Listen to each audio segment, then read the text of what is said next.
ही माझी प्रथम डाळिंब होती की डाळिंब शेतीमध्ये. डाळिंब शेतीमध्ये ज्यावेळेस तिसऱ्या चौथ्या बहाराची बाग होती त्यावेळेस बागेमध्ये अतिप्रमाणामध्ये मर रोग आला. आणि मग आमचे के जी सरांनी चर्चा केली की आता काय पर्याय वगैरे आहेत का, तर ते नवीनच होते त्यावेळेस नवीनच सुद्धा चालू केलं आणि असं काय प्रॉपर कुठली माहिती कोणाला नव्हती.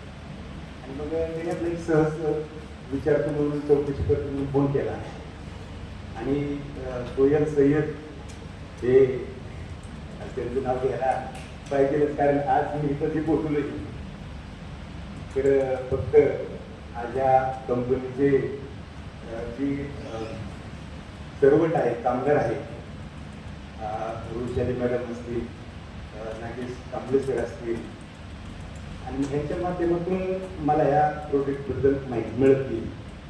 मी तसं तसं ते वापरत गेलो, त्याचे रिझल्ट बघितले. आणि ज्या डाळिंब बागेमध्ये सर मर होता ती बाग, तर आता बघा एखादा आजार आल्यानंतर कितीही उपचार केले तर तो पूर्ण कधीही बरा होत नाही. म्हणजे आता ज्यावेळेस मर होण्याच्या आधी जर त्या सगळ्या गोष्टीचं माहिती असते, रोग येण्यापूर्वी प्रिव्हेंटिव्ह जर काही गोष्टी आपण करत गेलो असतो तर तो नक्कीच तिथं 100% रिझल्ट आपल्याला बघायला मिळाला असता. परंतु आपण मर सुरू झाली बागेत आणि मग ती जे प्रोडक्ट माझ्यापर्यंत पोहोचले.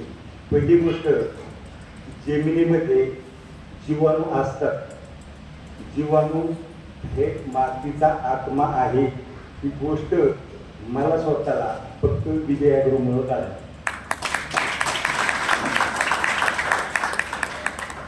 आणि मग त्या भागातला, अगदी आमच्या गावातला पहिला शेतकरी मी आहे. विजयाचे प्रोडक्ट मी वापरायला सोबत